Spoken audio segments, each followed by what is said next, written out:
दोस्तों, हमारी आज की कहानी एक बाप की जिंदगी पर आधारित है, जिसको सुनकर हर वो आंख रो पड़े जो वाकई अपने माँ बाप से मोहब्बत करती है। कहानी को पूरा सुनिएगा, बहुत ही जबरदस्त कहानी है। मैं सुमैया महमूद एक आम सी घरेलू औरत हूँ। हम मियाँ बीवी में बहुत मोहब्बत और चाहत थी। मेरे पति महमूद बहुत अच्छी आदत के थे, लेकिन मेरी भी यही कहानी है जो अक्सर औरतों की होती है। शादी के बाद ऊपर तले के 3 बच्चों के साथ घर की जिम्मेदारी और महमूद साहब की कम सैलरी पर गुजर बसर करना मेरे लिए बड़ा मुश्किल काम था, जबकि कोई घरेलू मददगार भी न था। ऐसे हालात से मेरी तरह और भी बहुत सी औरतें गुजरती होंगी, लेकिन जो किस्सा मेरे साथ पेश आया उसने मेरी जिंदगी बदल के रख दी। ये उन दिनों की बात है जब मेरी शादी के 6 साल बीत गए थे। हर बार ऊपर वाले ने सिर्फ बेटियां ही दी थी, लेकिन तीनों बेटियों में बस 1.5 साल का ही फर्क था। मैं उन्हें ठीक से संभाल भी नहीं पाती थी। महमूद का छोटा सा घर, कम सैलरी, न कोई नौकर न चाकर, छोटे छोटे बच्चों के साथ मुझ अकेली से घर के कामकाज संभाले नहीं संभलते थे। महमूद भी अपने माँ बाप की इकलौती ही औलाद थे, लेकिन उनके बाबा मेरी शादी से चंद साल पहले ही गुजर चुके थे और मेरी सास मेरी शादी के 1 साल बाद ही चल बसी थी। एक अकेली औरत के लिए कठिनाइयों से भरा ये समय बड़ा मुश्किल होता है। हालांकि महमूद साहब सुबह नाश्ता बनाने में मेरी मदद करते थे, लेकिन जब वो अपने ऑफिस चले जाते तो मेरा पूरा दिन घनचक्कर बने गुजरता था। दिन बड़ी मुश्किल से गुजर रहे थे। घर पर मेरे अलावा कोई नहीं था जो मेरी बात सुनता। महमूद शाम को घर लौटते तो वो भी आते ही बच्चों में लग जाते थे और रात का खाना खाते ही हम दोनों अपनी जिम्मेदारियों से इस कदर थके मांदे होते कि लेटते ही सो जाते थे। एक तो बच्चों की थका देने वाली जिम्मेदारी, उस पर घर की सफाई सुथराई, खानादारी, ये दिन मुझ पर बड़े कठिन गुजर रहे थे। लेकिन फिर एक दिन महमूद एक बड़ी सी उम्र के शख्स को अपने साथ घर में ले आए और फिर मुझसे बोले कि लो बेगम साहिबा, तुम्हारा मसला ऊपर वाले ने हल करवा दिया है। आज से ये नौकर तुम्हारे सारे काम कर दिया करेगा और बच्चों को भी संभाल लेगा। तुम इनसे जो काम कहोगी ये इनकार नहीं करेगा। बस शाम को 7 बजे के बाद वापस चला जाया करेगा। महमूद मुझसे कहने लगे कि ये बुजुर्ग मेरे ऑफिस के बॉस के घर के नौकर हैं। वो लोग कुछ महीने के लिए दुबई घूमने फिरने गए हैं और यहाँ उनका कोई करीबी रिश्तेदार भी नहीं है, इसलिए उन्होंने कहा है कि मैं उन्हें अपने साथ ले जाऊं। जो भी कामकाज हो तो बता देना। देखने में वो अच्छे खासे अधेड़ उम्र के थे। चेहरे पर शर्मिंदगी सी छाई हुई थी। सर के सारे बाल सफेद थे, नजरें झुकाए खड़े थे। सादे से कुर्ते पाजामे में, चेहरे पर सफेद रेशमदार दाढ़ी। मैंने सोचा कोई औरत होती तो मुझे कुछ सुकून भी होता। ये बुजुर्ग आदमी भला मेरी क्या मदद कर सकते हैं, लेकिन महमूद के बॉस का हुक्म था तो इसलिए हम टाल नहीं सकते थे। वो सुबह 8 बजे तक घर पहुंच जाते थे और शाम को 7 बजे के बाद वापस चले जाते थे।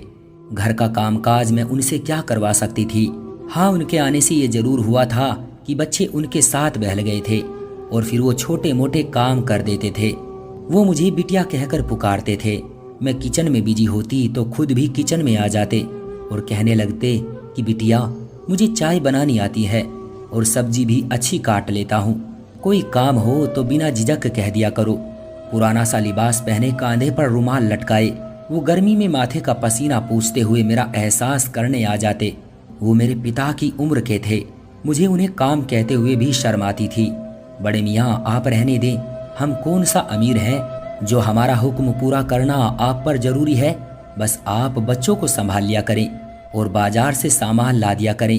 मुझे उनके आ जाने से बड़ी सहूलियत सी हो गई थी। बाजार की चीजें मैं उनसे मंगवा लेती थी और 7 बजते ही वो वापसी के लिए तैयार खड़े होते थे। फिर मुझसे इजाजत मांगते, बिटिया मैं जाऊं। जब मैं कहती हाँ जाएं तो कहते कि मुझे 10 रुपये दे दें। पैसे तो मेरे पास अक्सर होते ही थे।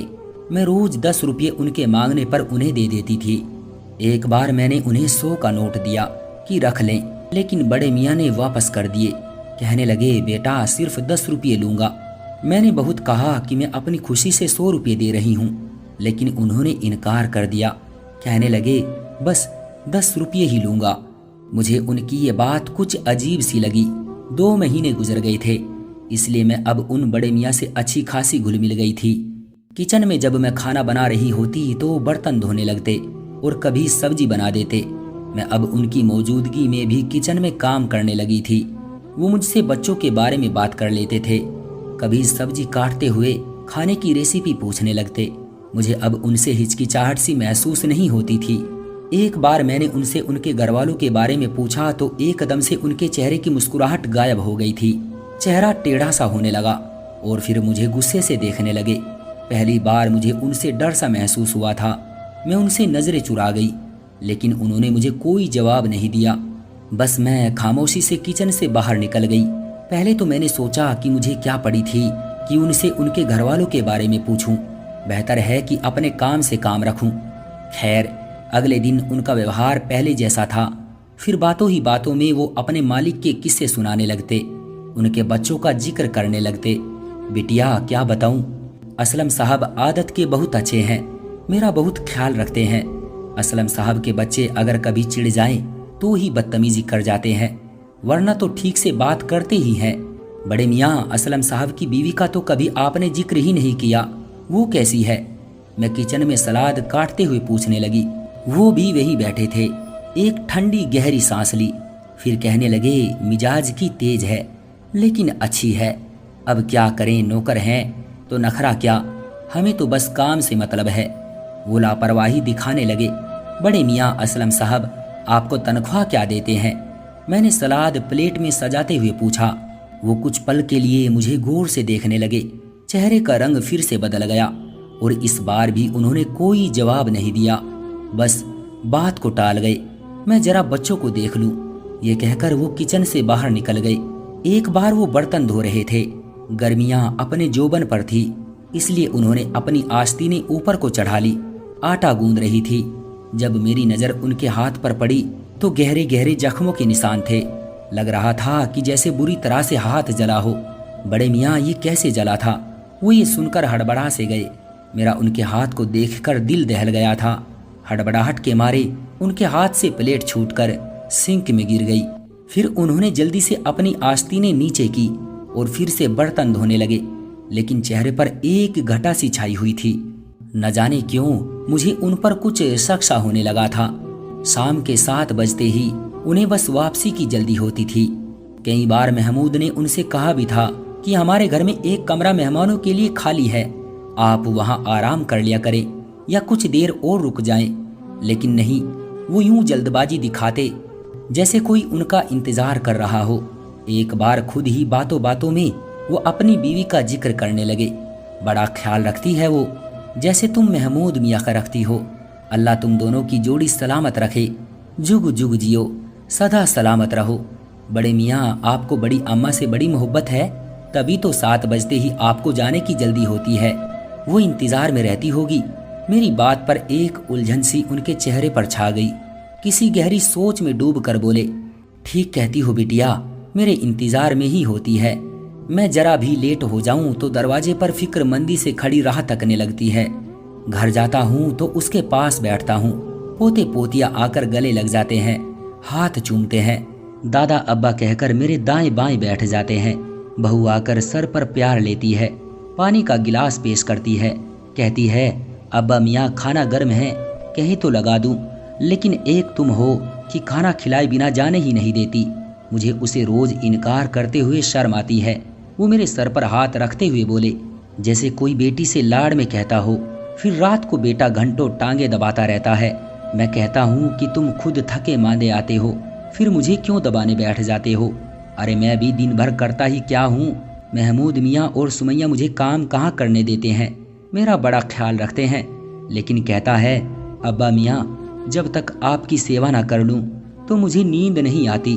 मैं उनकी बातें सुनकर कहीं खो सी गई थी और सोचने लगी कि बड़ी अच्छी नेक औलाद है जो माँ बाप की इतनी सेवा करती है। फिर बड़े मियाँ बोले, असलम की माँ जब तक दिन भर की सारी बातें मुझे न बता ले, उसे कहाँ चैन पड़ता है। बस उसकी बातें ही खत्म नहीं होती कि मेरी आंख लग जाती है। ये कहकर वो हंसने लगे। मैं कहता हूँ, उम्र गुजर गई जमीला, पर तुम्हारी मोहब्बत अब भी वैसी ही है। फिर वो बड़े मियाँ मुस्कुराते हुए आंखों में आई नमी साफ करने लगे, जो शायद उनकी हंसने से आंखों में भर आई थी। असल मोहब्बत तो बड़े मियाँ वही है जो बड़ी अम्मा आपसे करती है। औरत की मोहब्बत कहाँ पुरानी होती है, वो तो वक्त गुजरने के साथ साथ और भी ज़्यादा मजबूत होती चली जाती है। मेरी बात पर वो मुझे गौर से देखने लगे। तुम बिल्कुल जमीला की तरह बातें करती हो। सोचता हूँ अगर मेरी कोई बेटी होती तो बिल्कुल तुम जैसी होती। वो मुस्कुराते हुए बोले, आप नौकरी क्यों करते हैं बड़े मियाँ? मेरे सवाल पर वो फिर से रुख बदल गए थे। अजीब सा मिजाज था उनका। कभी बात करने पर आते तो कई घंटों तक अपने घर वालों के किस्से सुनाते रहते थे। कभी किसी सवाल पर बिना जवाब दिए ही उठकर चले जाते। अब भी बिना जवाब दिए ही उठकर चले गए थे। फिर मुझे एहसास हुआ कि शायद उन्हें पैसों की ज़रूरत होगी। बेटे की सैलरी ज़्यादा नहीं होगी, तभी तो इस उम्र में मेहनत कर रहे हैं। मैंने महमूद से कहा कि आपका बॉस बड़े मियाँ को महीने की सैलरी तो देता ही होगा, जिससे उसका गुजर बसर तो हो ही जाता होगा। लेकिन अब आपके बॉस यहाँ नहीं है तो बड़े मियाँ के घर वालों को खर्च में मुश्किल होती होगी। आप जो आसानी से दे सकते हैं उन्हें दे दिया करें। मेरी बात सुनकर महमूद ने जवाब दिया, वाह क्या लगता है सुमैया, मैंने कोशिश नहीं की होगी, लेकिन वो ले तब ना, हर बार इनकार कर देते हैं। कहते हैं बेटा सुमैया दे देती है, वही मेरे गुजारे के लिए काफ़ी है। महमूद की बात सुनकर इस बार मैंने ठान ली थी कि बड़े मियाँ से पूछूंगी ज़रूर कि 10 रुपये के नोट से आखिर होता क्या है। अगले रोज़ मैंने बड़े मियाँ को 10 का नोट देते हुए पूछ ही लिया कि 10 के नोट से उन्हें मिलता क्या है। इस बार वो खामोशी से बाहर नहीं गए थे, बल्कि मुझसे कहने लगे, मेरे घर आना और सब अपनी आंखों से देख लेना। अगले दिन जब मैं उनके घर गई तो मेरे पांव तले से जमीन निकल गई। मैं और महमूद दोनों ही बड़े मियाँ के साथ उनके घर गए थे। एक पुराना सा इलाका था, छोटी छोटी गलियां थी, तंग सा माहौल था। एक गली में दाखिल होते ही 2-4 घरों के बाद गली बंद थी। आखिरी मकान के सामने हम बड़े मियाँ के साथ खड़े हो गए, लेकिन दरवाज़ा बंद नहीं था, हल्के से धक्के से ही खुल गया था। मैंने और महमूद ने एक दूसरे को हैरत से देखा। फिर हम अंदर दाखिल हो गए। घर बिल्कुल वीरान था। घर के अंदर दाखिल होते ही बड़ा सा आंगन था और सामने 3 कमरे थे। हर कमरे के 2 लकड़ी के दरवाजे थे। आंगन में लगे पेड़ सूख चुके थे। हर चीज मिट्टी का ढेर थी। आंगन के एक कोने में एक कब्र देखकर मेरे पैरों तले से जमीन खिसक गई थी, जिसकी मिट्टी गिरी हुई थी। घर में कोई और मौजूद नहीं था, वीरानी का राज था। बड़े मियाँ की चारपाई भी उस कब्र के बाईं तरफ बिछी हुई थी। करीब ही मिट्टी का घड़ा रखा हुआ था और उस पर स्टील का गिलास जो उल्टा रखा था। बड़े मियाँ सबसे पहले उस कब्र पर गए। जमीला देखो तो सही, कौन आया है? अरे तुम्हें बताया तो था कि बिटिया आने की जिद कर रही है। बहाने बहाने से तुम सबका पूछती है, इसलिए इस बार साथ ले आया। मेरे कदम तो ये सब देखकर वही जम गए थे। महमूद की हालत भी मुझसे कुछ अलग न थी। बड़े मियाँ ने अपनी जेब से अगरबत्ती निकाली और माचिस से जलाकर कब्र पर लगा दी। फिर पलटकर हमें देखने लगे। तुम दोनों क्यों रुक गए? अरे आओ ना। तुम पूछती हो कि मैं 10 रुपये क्यों लेता हूँ। जमीला को अगरबत्ती की खुशबू बड़ी पसंद है, इसलिए उसके लिए ले आता हूँ। खुश हो जाती है बेचारी। चलो तुम्हें अपनी बहू से मिलवाता हूँ, बावर्ची खाने में होगी। वो मेरे लिए खाना तैयार करके रखती है कि अब्बा मियाँ को आते ही भूख लगी होगी।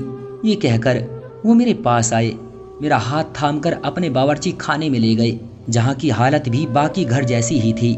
खाली बावर्ची खाना था, चंद स्टील के बर्तन थे, वो भी मिट्टी से सने हुए। मुझे लगा शायद उनकी फैमिली किसी हादसे का शिकार हो गई है। सभी शायद दुनिया छोड़ चुके हैं, इसलिए ही बड़े मियाँ तन्हाई का शिकार हैं। उसी से बचने के लिए बिना सैलरी के काम करते हैं। फिर वो मुझे और महमूद को अपने बेटे के कमरे में ले गए। हालांकि कमरे में कोई नहीं था, लेकिन दीवार पर लगी तस्वीर देखकर महमूद और मेरे होश उड़ गए थे। खौफ की नज़र से हमने बड़े मियाँ को देखा था। तस्वीर में बड़े मियाँ अपने बेटे और बहू के साथ खड़े मुस्कुरा रहे थे। बेटा जवान 21-22 साल का लग रहा था और बहू शायद 19-20 साल की होगी। महमूद की आंखें फैली हुई थी। ये तो असलम सर है। महमूद ने तस्वीर के सामने उस नौजवान की तरफ उंगली उठाकर हैरत से कहा। उनके मुंह से ये सुनकर अब मैं सुन्न सी होकर रह गई थी। मैंने आज तक महमूद के बॉस को नहीं देखा था, बस जिक्र ही सुना था। बड़े मियाँ आप असलम सर के बाबा हैं? महमूद की आवाज़ हैरत के मारे कांपते हुए निकल रही थी। बड़े मियाँ की आंखों से आंसू जारी हो गए। नहीं बेटा, मैं तो उसका नौकर हूँ। अब वो फूट फूट कर रोने लगे थे। महमूद ने आगे बढ़कर उन्हें अपने साथ लगा लिया। अब वो महमूद के गले लगकर फूट फूट कर रो रहे थे। मेरी आंखें सब देखकर पथरा सी गई थी। मेरा घर बार, मेरा सब कुछ बर्बाद हो गया है बेटा। मैं तो आज तक ये नहीं समझ पाया कि मेरा कसूर क्या था। मैंने तो हमेशा अपने माँ बाप की सेवा की थी। बेटे की अच्छी परवरिश की खातिर, उसे अच्छी शिक्षा दिलवाने की खातिर खुद पर नींद चैन सब हराम कर लिया था। शुरू से ही मैं रफ़ी साहब के घर नौकर था। उस वक्त मुझे रोज 10 रुपये तनख्वाह के मिलते थे। उससे मेरा घर अच्छा चल रहा था। मेरी ड्यूटी रात 8 बजे तक की थी। असलम छोटा था। मेरी बीवी पूरा दिन घर में मेरे माँ बाप की सेवा में गुजार देती थी। कभी इतनी हिम्मत भी नहीं कर पाई कि मेरी माँ के किसी काम को इनकार करती या मेरे बाप को आंख उठाकर देखती। बस सर झुकाए दिन रात सास ससुर की सेवा में गुजार दिए। मैं 9 बजे तक घर लौटता था, अपने बाबा की टांगे दबाकर। माँ की दिल की बातें और शिकवे सुनकर बीवी के पास जाने की बारी आती थी। बस वही 1-2 घंटे की हमारी अपनी जिंदगी थी। हम हंसते थे, बातें करते थे। असलम की पैदाइश के बाद हमने खुद को पूरी तरह से बदल लिया था। हमने सोचा कि हम तो शिक्षा से अनपढ़ हैं, इसलिए लोगों की नौकरी करके उनके झूठे खाने खाने पर मजबूर हैं। बेटा पढ़ लिख जाएगा तो हमारे भी दिन बदल जाएंगे। वक्त आगे बढ़ता रहा। मेरे माँ बाप भी एक के बाद एक दुनिया से चले गए। कब मैंने बाप की चारपाई संभाली और कब जमीला ने अम्मा की जगह ले ली, कभी खबर भी ना हुई। हमारे स्याहबाल, खूबसूरत जवानी, असलम की परवरिश और ख्वाहिशात के सामान इकट्ठे करते करते बुढ़ापे की दहलीज पर पहुंच गई। असलम अब नौकरी पर लग चुका था। मैंने अपने सेठ रफ़ी साहब से कहकर असलम की उनके ऑफिस में नौकरी लगवा दी। वो भी मेरी बात मान गए, क्योंकि मैंने सारी जवानी उनके घर की सेवा में गुजारी थी। बस रोज के 10 रुपये की सैलरी पर, बाकी वो अपने घर का बचा खाना और झूठे कपड़े दे देते थे, जिन्हें पहन पहन कर मैंने और जमीला ने वक्त गुजारा था। रफ़ी साहब की एक ही बेटी थी, गुलनाज, इकलौती थी, इसलिए घमंडी और बदतमीज भी थी।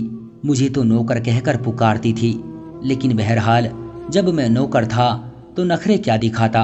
बात यहीं तक रहती तो तकलीफ न देती। असलम की सैलरी अच्छी लग गई थी। मैंने सोचा अब हम दोनों बुढ़े बुढ़िया के भी दिन बदल जाएंगे। मैं भी अब नौकरी छोड़कर घर बैठ जाऊंगा। जो वक्त जवानी में बीवी को दे नहीं पाया वो हम दोनों बुढ़ापे में साथ गुजार लेंगे। सोच तो यही थी कि जैसी सेवा जमीला ने मेरे माँ बाप की है, बहू भी वैसे ही हमारी भी करेगी। असलम की पहली सैलरी मिलने पर मैंने रफ़ी साहब से कहा कि मुझे अब नौकरी से छुट्टी चाहिए। वो भी खुशी से मान गए। चंद महीने घर पर रहकर ही गुजारे थे कि एक दिन रफ़ी साहब मेरे घर आए और गुलनाज के लिए असलम का रिश्ता मांगा। मैं तो हैरान रह गया, कहाँ असलम और कहाँ गुलनाज। असलम खूबसूरत था और मेहनती भी था। रफ़ी साहब को और क्या चाहिए था। सारी जिंदगी मेरी तो गुलामी में गुजर गई थी, अब उन्हें असलम की गुलामी चाहिए थी। गुलनाज बेटी अगर किसी दूसरे घर विदा होकर जाती तो 4 दिन ना रह पाती, इसलिए असलम को फंसा लिया और मेरा बेटा भी दौलत देखकर हवा में उड़ने लगा। मेरे लाख समझाने पर भी गुल से शादी पर वो डटा रहा। बहरहाल मुझे ही आखिर में बेटे की ख्वाहिश के सामने सर झुकाना पड़ा। गुलनाज चंद दिन ही हमारे घर की जीनत बनी, फिर असलम को भी अपने साथ ले गई। जमीला बहुत रोई थी, लेकिन मैंने उसे समझाया कि बेटे की अपनी जिंदगी है, उसे गुजारने दो। वो कहने लगी कि मैंने भी तो अपनी जवानी अपनी ख्वाहिशात पर मिट्टी डालकर असलम की ख्वाहिशात को पूरा करने में उम्र गुजार दी, क्या ये दिन देखने के लिए? मैंने कहा वो हमारा फर्ज था। वो रोने लगी, कहने लगी उसका कोई फर्ज नहीं है। मैंने उसे बहुत बहलाया, लेकिन वो बीमार रहने लगी थी और असलम पहले पहले तो हफ्ते में 1 बार शक्ल दिखा जाता था। घर के खर्चे के लिए पैसे भी दे जाता था, लेकिन फिर उसका आना जाना कम हो गया। मैंने जब देखा कि बेटा अब खर्चा भी नहीं देता तो किसी और घर में नौकरी कर ली। जमीला की जवानी भी मेरा इंतजार करते करते गुजरी थी और बुढ़ापा भी इंतजार की नजर हो गया। मुझे अगर जरा देर हो जाती तो दरवाजे की दहलीज पर खड़ी मेरा इंतजार करती रहती थी, और यही इंतजार उसे एक दिन कब्र में ले गया। मैं अकेला रह गया। मुझे अपने घर से बड़ा प्यार था, इसलिए मैंने जमीला को कहीं नहीं जाने दिया और यहीं इसी आंगन की कच्ची जमीन में दफना दिया। असलम मुझे ज़बरदस्ती अपने साथ ले गया। मैं दिन वहाँ गुजार लेता था, लेकिन रात को मुझे लगता था कि जमीला अकेली है, इसलिए वापस घर पर ही रात गुजारता था। गुल ने तो कभी मुझे अपना बाप समझा ही नहीं, आज तक मुझे नौकर कहकर पुकारती है। असलम अब भी उसके एहसानों के हाथ तले दबा हुआ है, इसलिए कुछ नहीं कहता। बच्चे भी माँ के नक्शे कदम पर चल निकले हैं, इसलिए मेरी हैसियत उस घर में वही है जो पहले होती थी। अब भी मैं वहाँ नौकरी करता हूँ, बस फर्क ये है कि अब रफ़ी साहब के बजाय 10 रुपये नौकरी के गुल से बड़े हक से मांगता हूँ, क्योंकि वो मेरी मेहनत की कमाई होती है। जमीला को अगरबत्ती की खुशबू बहुत पसंद है, इसलिए 10 रुपये की अगरबत्ती ले आता हूँ। सोचता हूँ सारी जिंदगी जिस औलाद की ख्वाहिश पूरी करते करते गुजार दी, उसके पास 2 घड़ी मुझे देने के लिए नहीं है। यहाँ तक कि वो शर्म के मारे मेहमानों के सामने भी मुझे नौकर कहकर पुकारता है। मुझे दुख नहीं होता, क्योंकि जिंदगी नौकरी करते ही गुजरी है, फिर नौकर कहलाने में कहाँ की शर्म। अब जमीला को वक्त देने का वक्त आया तो उसका वक्त पूरा हो चुका है, लेकिन फिर भी उसके पास बैठता हूँ, बातें करता हूँ। अपनी जिंदगी से कोई शिकायत नहीं मुझे। बड़े मियाँ की बातें हम दोनों मियाँ बीवी ने आंसू बहाते हुए सुनी थी। रो रो कर मेरी हिचकी बंध गई थी। ये कैसा जुल्म था और कैसी अंधेर नगरी थी। इतने बड़े घर में नौकरों की कौन सी कमी थी जो एक ससुर की सेवा नहीं की जा सकती थी। दोस्तों, ये कहानी कोई नई नहीं है, बहुत से घरों में यही तो हो रहा है।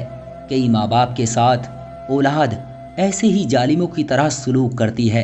तो दोस्तों, उम्मीद करते हैं हमारी आज की कहानी भी आपको पसंद आई होगी।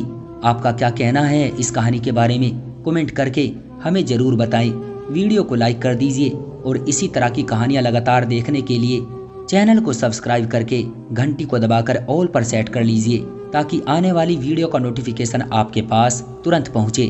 मैं मिलता हूँ आपसे अगली वीडियो में, तब तक के लिए धन्यवाद।